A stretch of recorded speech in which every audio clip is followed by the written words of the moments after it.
Hello, Patriots. I'm Lee Watts, and this is Patriot Point, your source for Kentucky news and analysis from a conservative, Christian, and common sense point of view.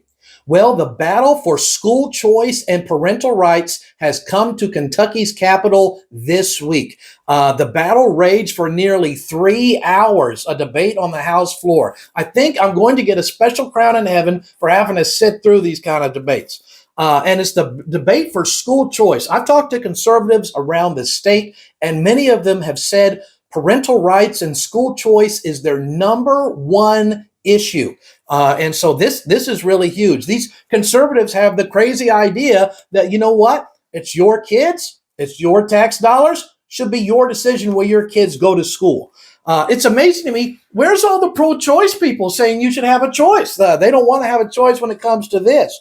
Well, they have the battle for this, and it comes down to House Bill 2. What this would say is the legislature is not allowed to change the Constitution.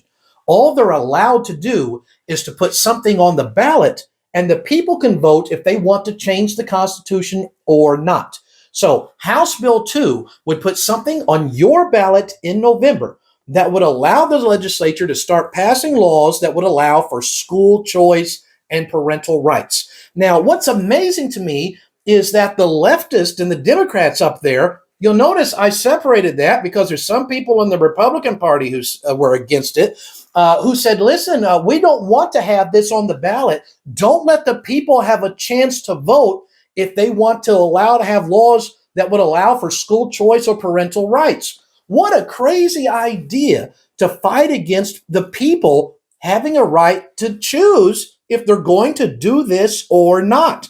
But that's what we've got. We actually had a few of the Republicans who got up and said literally in the same sentence, and if you doubt me, go watch the video. It's on KET. You can watch it.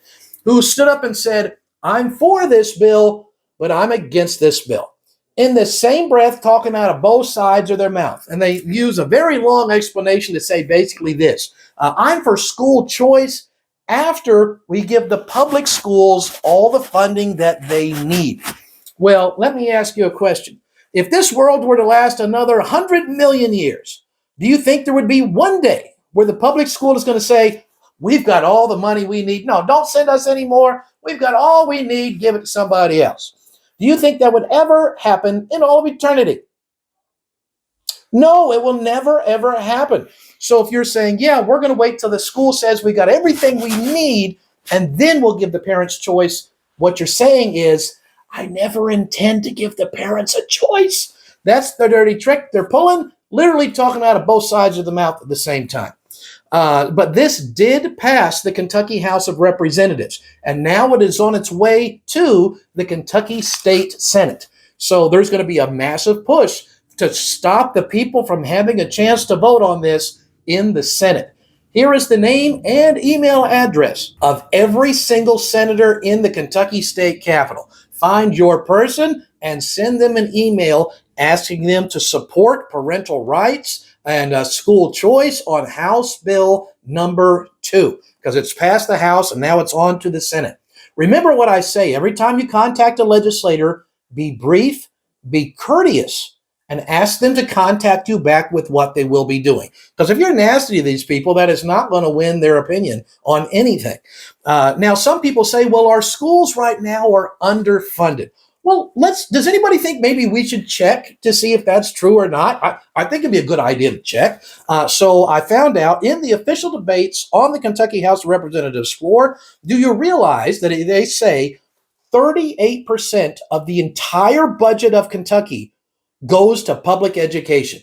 That is a massive, huge chunk.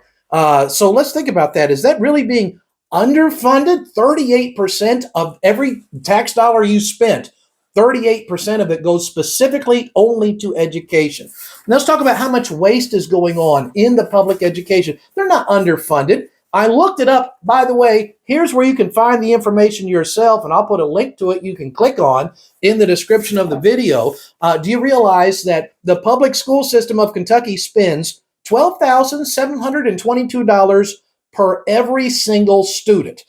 Now, let's talk about how that shows us that they are not underfunded. If you have a class that have an average of 30 kids, let's say you gave that money to a teacher. I would volunteer for this job. I do this as a full-time job. If you gave me that money for 30 kids, it means I would be getting $382,860 per year. Do you realize that's how much money that one class is given? $382,860 per year. If you gave that to a teacher, the teacher could be making $250,000 a year and still spend on those kids more than $100,000. They would have the best computers, new every year. They could have individual tutors. That's how much waste is going on right now. It is not a matter of the Kentucky public education system being underfunded. It is massive fraud, waste, and abuse. And they don't want that to change. They want to keep their monopoly on this. So this would be a wonderful bill for school choice and parental rights. Let the money follow the student. House Bill number 2. And I strongly hope that you will support this bill. Contact your senator and representative. They're going to tell you, oh, this will destroy education. No, if you actually have competition, you know what competition does? It makes the quality of your products go up, and it makes cost go down.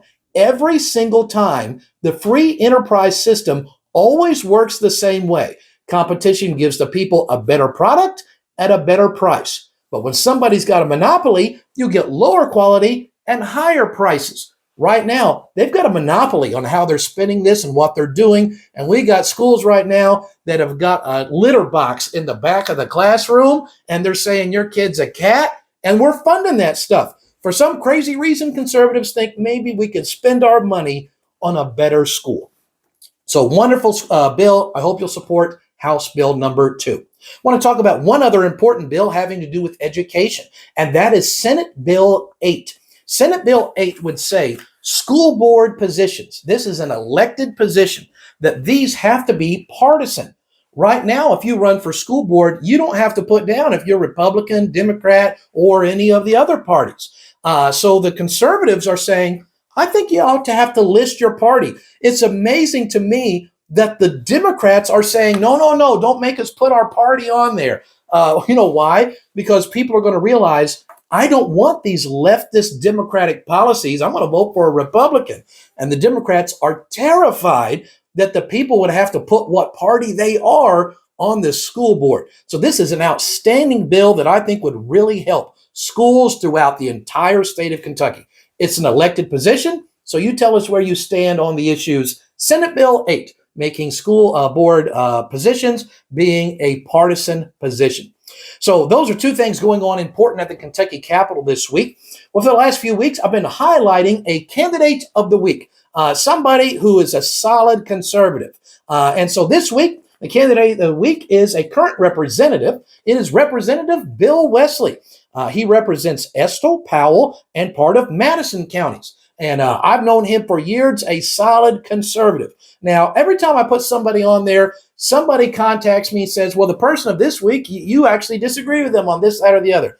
You're never going to agree with anybody 100% of the time. But these different candidates I'm putting up, I'd say 98% of the time, I'm agreeing with what they're doing. So this is a good person who is a solid conservative. So I hope you'll send him support. And if you live in Estill, Powell, or part of Madison County, I hope you'll vote for Bill Wesley.